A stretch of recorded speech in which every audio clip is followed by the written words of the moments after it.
Hello Year 2. So today we're going to look at the parts of a story.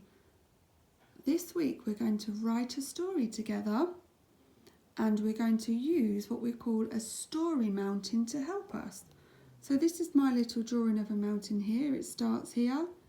The mountain goes high up to the top and comes back down. Now this helps us because we have the beginning of the story here.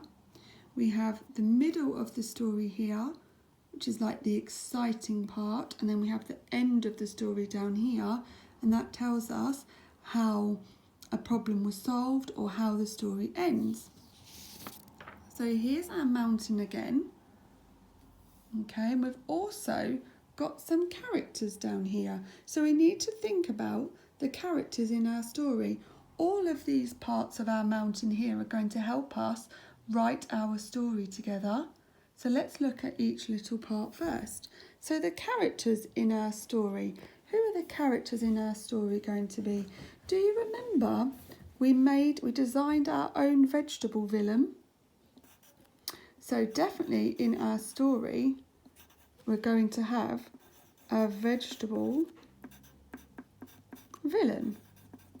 He's definitely going to come into the story, and I think he's going to come at the middle of the story and may even cause our problem. So then we're going to need our hero, our superhero, to save the day. And I wonder if that is going to be Supertato. Is he going to come and save the day for us? Who else could be in our story? Let's have some other characters. We could have some more vegetables, or we could have some more fruits. How about some fruits? Let's put some fruits in our story. This could be our friendly fruits. Okay? Now the setting is also something we need to think about in our story. Setting is the place in which the story takes place. So I thought a good place where our story could take place was in a school, because we all know a school and we all go to the same school. And maybe in that school, the story is going to happen in the classroom. So that's our story setting, and that's our characters there.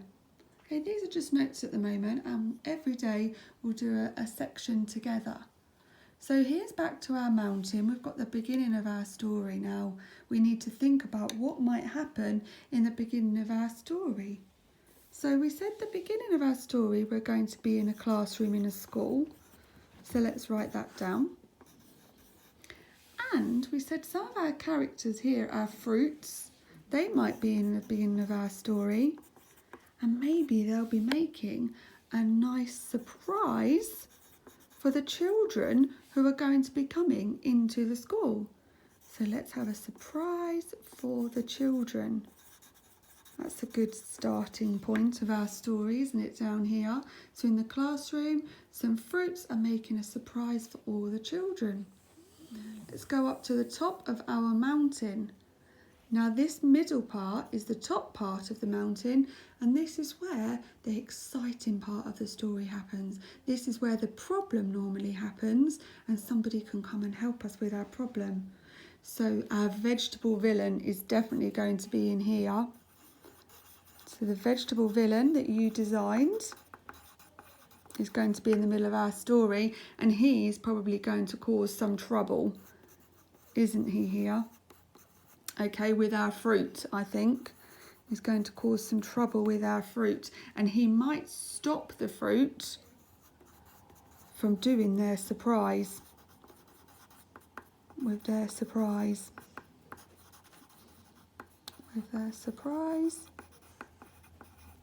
And maybe in this middle part, our superhero, which we know is Supertato, is going to come along and try and help the fruit. Okay, so that's the problem, that's the exciting part of our story. Then if we go down our mountain to the end of the story, we have to think about how the ending is going to work in the story. So is Supertato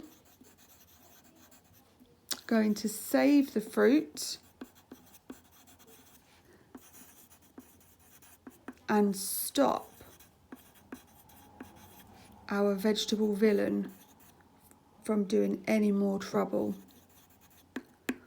Okay, and then will the children at the end get their surprise? So will the children get their surprise? Be good if they do, isn't it? Okay, so these are just our ideas together for our story. So we're just building a little picture at the moment of our story, and then in the next couple of days we'll work together and we'll write up the different parts of our story.